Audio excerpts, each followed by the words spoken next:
What is art? Art is history. What is art? That's a good question. This is Art Uncovered. Art is our collective cultural history. A weekly podcast that brings you interviews with an eclectic mix of artists and creators. Art is disappointing your parents. I'm your host, Kimberly. Hey y'all, thanks for tuning in. Before we get into this week's episode, I just have a quick announcement. So some of you may have heard that in recent months I obtained full ownership of the Art Uncovered podcast, which is super exciting. We now have our own URL, www.artuncoveredpodcast.com, and there you can listen to both current and past episodes. I promise over the next couple of months I'll be updating those older links. So if you're an artist who I interviewed prior to September of 2021, please be patient. But yeah, overall, we're super excited about the move forward with this podcast. In coming months, I'm going to be building a YouTube channel where you can watch a video recording of selected conversations. And another added feature is the sharing of handmade, hand-built, handcrafted Spotify playlists that is made of music mostly from emerging artists. Each of those playlists will be based on a certain theme, and this month's playlist is already live on our website, and the theme of this playlist is America, and it includes music by Ezra Furman, Bill Callahan, Azim the Artist, and more. So yeah, make your way over to artuncoveredpodcast.com. Lastly, you'll notice there a donate button on the right-hand side of the screen. Any amount that you could afford will be graciously accepted. I promise all funds will go right back into ensuring the continuation of Art Uncovered. All right, everyone, that's enough for now. Let's get into this week's episode. Remember jumping off the bridge on the west side. What a time to be alive. Welcome back. I'm so excited to bring to you all this week a conversation with a familiar voice. This week I interviewed the wonderful Tootsie Warhol, who is a New York-based Iraqi-American artist and activist. He has degrees from University of Virginia and Brooklyn Law School. You may remember Tootsie from a conversation back in 2020. He performed the persona of Donald Trump, and largely his work is inspired by a meeting he once had with Donald Trump to discuss voter suppression in 2017. He brings comedy and politics to audiences, performing as a satire of personalities such as Donald Trump and, as we will soon hear, Michael Jackson. Stay with us.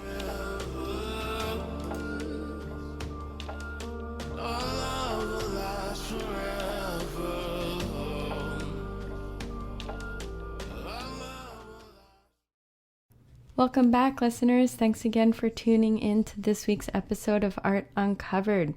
This week, I am so excited to be here with an old friend, Tootsie Warhol. Tootsie, it is so good to hear your voice again. Thank you, Kimberly. It's a pleasure to be back on the podcast. Yeah, absolutely. Listeners, so if you are a frequent listener of this podcast, you may recognize Tootsie's voice from a previous episode that we recorded. I think it was a couple of weeks, if not days, before the 2020 election. And we spoke to Tootsie in persona of Donald Trump. So I'm just going to play for you all a couple of seconds from that interview. People, they love me so much. They come up to me, and some people, they go, Mr. Warhol, I can't even vote for you. I'm a tourist. I'm just visiting here from Guatemala, but they want to vote for me because the people love Tootsie Warhol, and I'm a man of the people. But I'll tell you, Kimberly, but as we get nearer to the election, and I've had such tremendous numbers in the polls. Early in the summer, I was doing tremendous in the polls. Now the polls are shifting away from me. It's tightening. But so what I'm telling my people is that we're talking to the Biden people, and I very may well be endorsing Joe Biden. That was one of my favorite episodes of Art Uncovered, Tootsie. Thank you so much again for that conversation and for talking with us today.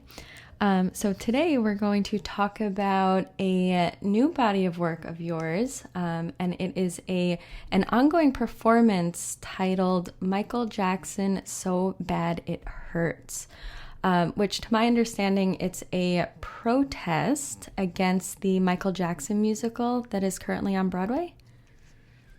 That's correct. I first took an interest to Michael Jackson in 1988. I was very fortunate at the time. I was only 3 years old, and I went to my very first concert. So it was a huge deal for me to go see him on the Bad album tour. And I had the little kid's T-shirt, the glove, the booklet, the posters, the cassette tapes, the CDs, everything. I became a super fan of Michael Jackson.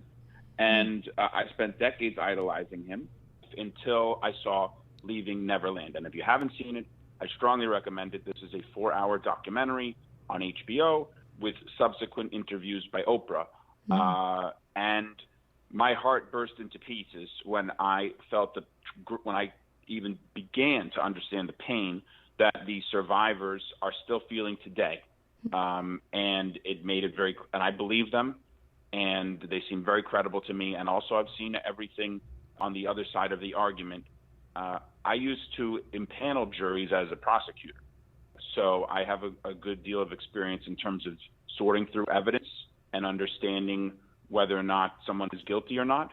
And there's no question in my mind, based on the evidence that I've seen on both sides, that Michael Jackson is not a person that we should be continuing to celebrate. And what was that like emotionally for you, having been such a big fan and then seeing the reality of who he was? It's very hard. And everybody has a lot of people have an emotional attachment to the music.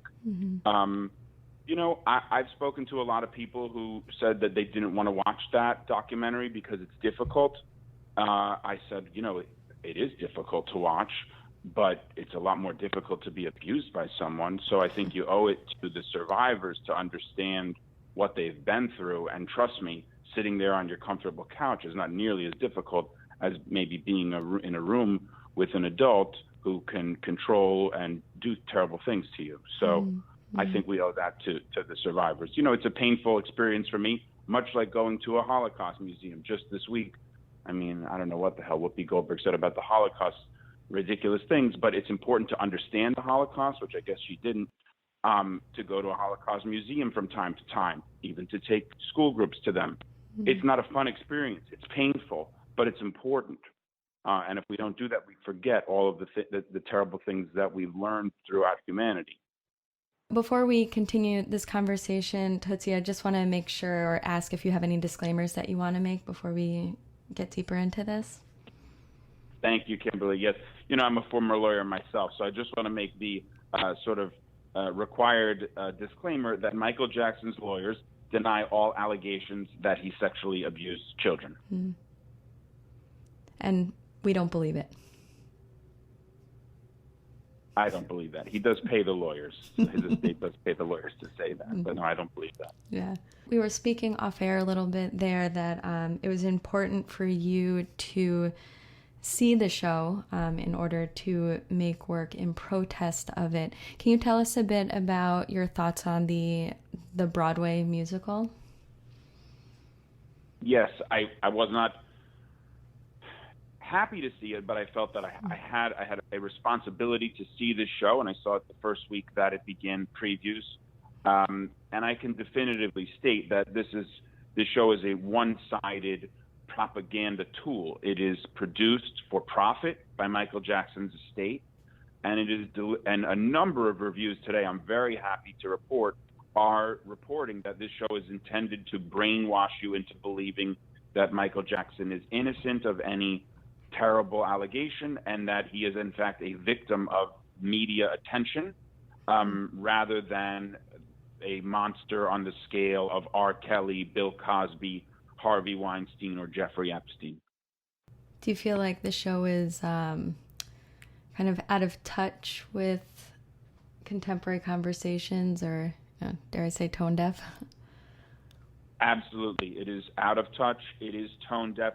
It reminds me of in 2018, I think they opened a brand new, $50 million Playboy Club on 42nd Street, just as the allegations of Harvey Weinstein and all of these terrible Me Too abusers were coming out. And it was completely out of touch with what's going on in society today. And this feels like the exact same thing. Thankfully, that Playboy Club only lasted a few months despite huge marketing and investment. And maybe MJ the Musical will have a similar fate. I don't know. Mm-hmm. Yeah, I'm curious because the opening was it yesterday or 2 days ago? Just this week, right? Yes.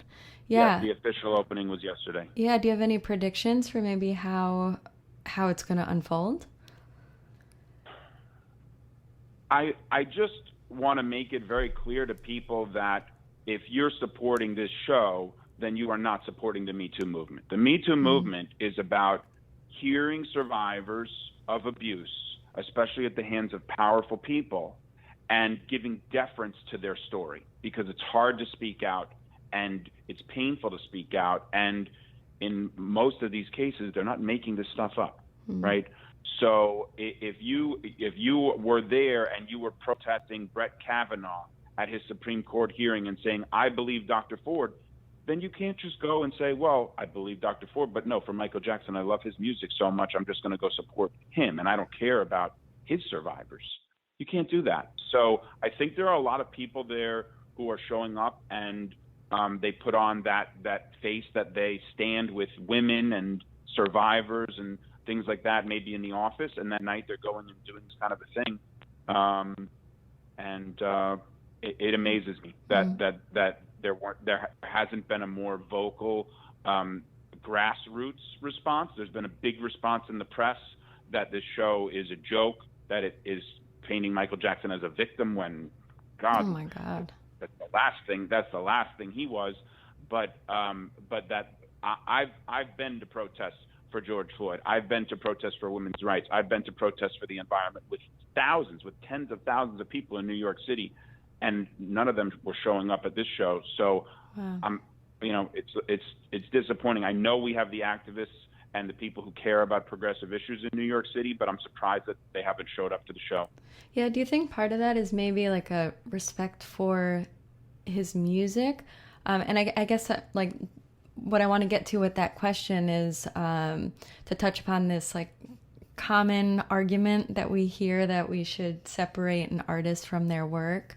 Do you think maybe people's love of his music is what's preventing them from seeing who he really was? Yeah, I think you're touching on it there. I think it's hard for a lot of people to, when they become so emotionally attached to an artist's work or a musician's work, to tear that all down. I've done it. I blocked R. Kelly on my Spotify. I also blocked Michael Jackson and the Jackson 5. You can do that. But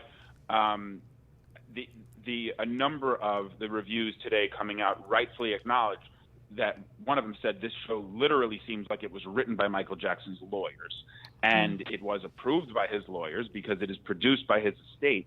And the argument that Michael Jackson's lawyers make in the show is that you need to separate the art from the artist. So that is if that's the argument that one of the most strongly accused child sex offenders' lawyers are making, then you have to pause and say, am I going to believe just them, or am I going to believe, in justice or in accountability, right, which are important things in today's society. So no, I don't think that you can separate an artist from the art. And it doesn't happen that way, And in many of these instances, whether it's R. Kelly or Harvey Weinstein, we are seeing that the artist is using their business and their money and their power and their influence to then do the abuse, to have lawyers, to have payoffs, to have ways to manipulate the media, to have paid advertising things against the victims, to intimidate them. And that's the problem. And we're just grappling with so many of these legacies right now. We just convicted R. Kelly and Ghislaine Maxwell in New York City in recent months. They're both awaiting sentencing, sitting in jails, and then they're putting a brand new musical celebrating the great and wonderful life of Michael Jackson on Broadway. And I think one of the reviews of the show said, I can't believe whoever wrote this show. It a very reputable, it was either the New York Post, I think, said, I can't believe who wrote this gleaming show about Michael Jackson I can't wait until they write the next show about the great and wonderful life of Harvey Weinstein. Wow. That's from a major news story today. So that's how out of whack this show is. So we should not go see it. No, you should not. There are great shows. The problem is I see a lot of 9 and 10-year-olds there. A lot of them are young boys coming to the show, and this may be their first. Maybe their parents couldn't have a tough conversation with them. They're too young to talk about abuse. So then this is their first exposure to really Michael Jackson in a formal setting for a number of hours that's just dedicated to him. And the show is one-sided propaganda that says he's a victim, he's innocent, it's all lies, it's all rumors. And so then they go, well, maybe they don't understand that it was produced by his lawyers and his estate. And so then this is how they start to understand Michael Jackson's legacy instead of the hard truth, which is a lot more complicated than that. So it's really looking to take the new generation who doesn't even really understand Michael Jackson yet and groom them, to use some of the sick words that are part of this legacy, and groom them into believing what they want you to believe. It's not a piece of journalistic integrity that examines the complexities. Can you tell me a bit about what your performance, your protest performance, what does that look like? So I'm out there. I'm dressed in essentially a satirical Michael Jackson bad iconic outfit, and as you mentioned, I think the performance is Michael Jackson so bad it hurts, and so many of these words that were big part of his music, dangerous, bad, they really ring differently to me now in 2022. And look, the show does not want to have any conversation about the very substantiated allegations of child sex abuse. And I think that you have to have that conversation. You can't spend 2.5 hours and hundreds of dollars of your evening in 2022 after we've been through the Me Too movement, after we've, seen the world change so much, a pandemic, George Floyd. You can't rewind and go back in time. This show literally is set in the year 1992. It pretends that nothing has happened since the year 1992. And I'll tell you a fun fact that in 1993, child sex abuse allegations started surfacing about Michael Jackson. So what a convenient year for them to place this time capsule show. And then one of the reviews said they actually play several songs from 1995, and the review said, you can't have your cake and eat it too. You can't pretend the show is set in 1992 and then start playing songs from beyond that. So it's really a ridiculous show. But I'm out there with a poster with a sign that says, if Michael abused your boy, would you still see his show? It's a yes or no question. And I'm engaging audiences who are going to see the show. I'm engaging Seamless and Uber delivery people. I'm engaging taxi drivers. I'm engaging other just passersby going to an Irish pub, or the police officers who are protecting that block. Michael Jackson, everybody understands Michael Jackson to a degree and knows his music, and his legacy still touches a lot of people today. So it's really a broad conversation that you can have with almost anyone on this planet, and it's an important one to have. Has anyone bought tickets, saw your performance, and then turned away? I can't say that explicitly. Oh, I wish that was an anecdote. Yeah, that would be an interesting and maybe satisfying experience. But what I can tell you is that a number of people, for example, last night, they get free tickets to see the show. Some of them are super fans. Some of them are connected to Michael Jackson's, legacy or estate or whatever. But some of them are journalists. Some of them are people in the industry. And a number of them came out to me last night and said, I appreciate what you're doing. They're there on opening night. But they had to see it because, they know somebody who did the dance moves for the show. So they said, all right, I'll go see it. But they know that Michael Jackson is not a great guy that we should be celebrating as a hero anymore. And I appreciated them acknowledging that. And, we've been talking about monuments for years, even before George Floyd, but it's become particularly important after George Floyd. And just in the last 2 months, we've taken down monuments of Thomas Jefferson in New York City City Hall and Theodore Roosevelt at the Natural History Museum, with dozens of articles written about them, because those statues and those people had complicated legacies that were not palatable in 2022. And those are important conversations to have. Mm-hmm. So erecting a brand new gleaming show about Michael Jackson in 2022 is like putting them a huge monument to him on Broadway. I mean, they want this thing to run for 30 years, and be a cash cow for his estate. You can't do that. These things are different in 2022. You can't just even put up a statue of Thomas Jefferson now. It is not 1992. It's not 1792. So you are dressed up as Michael Jackson, yeah? Outstanding outside Yes. the show? Yes. So this is very much in the likeness of what you were doing when you were portraying Donald Trump, right? Yes. Yeah. So I'm curious if, are you done with Donald Trump at this point? I wish I could say that in terms of my artwork, I was done with Donald Trump. If anyone wants to hear an interesting story, definitely listen to the last episode. Mm-hmm. I actually met with Donald Trump 5 years ago when I was working as an attorney to discuss civil rights, and it was a very important meeting that changed my life. But no, I'm still keeping one eye on Donald Trump, and I wrote an op-ed in the A-Line Journal, which is a very scholarly journal with lots of professors and PhDs who write for it, and it said, Donald Trump is still a threat to our democracy, and artists should not back down. Wow. And I knew it when I saw January 6th happen right before my eyes, one of the darkest days in our country's history, that this was a disaster, and I could see exactly what Trump was doing. And it's still front page headlines every day, even in recent weeks, over 1 year later, as they continue to peel that onion, how badly it stinks, how much he was looking to do anything, even illegal things, to continue his power. And yeah, I've seen a lot of artists just say, "Woo, we're done with that, thank you," and go on back to Netflix or Twitter or whatever. But I'm still doing activism, and I still believe he's a great threat to our democracy. So stay tuned for more. Yeah, wonderful. And how can listeners find out more about you and your performances and your activism?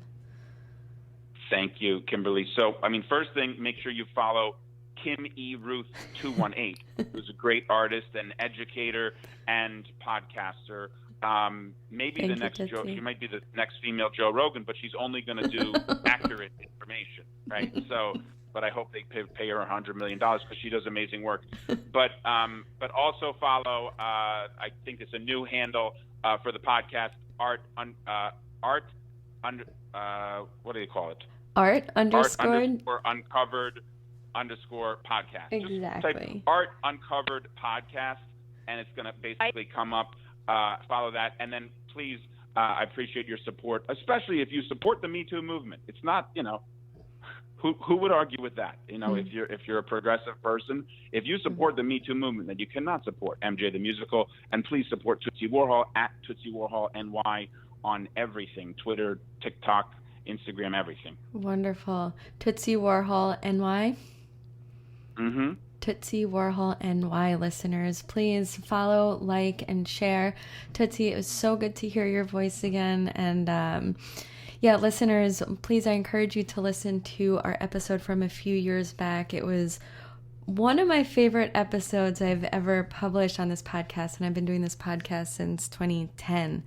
And it is funny, it is informative, and I think your work and your brain are brilliant. So thank you again for making the time for us here on Art Uncovered.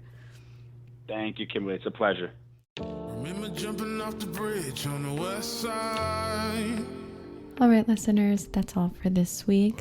Be sure to tune in next week as I will be speaking with Charlotte Wolf, a visiting assistant professor of studio art at Kenyon College in Ohio. Charlotte makes work about the infrastructure of family, home, and body from a queer Southern perspective using photography, archives, and the internet. Thanks again for tuning in. Until next time, bye-bye. A casualty of love we bring. it's okay, baby, just breathe.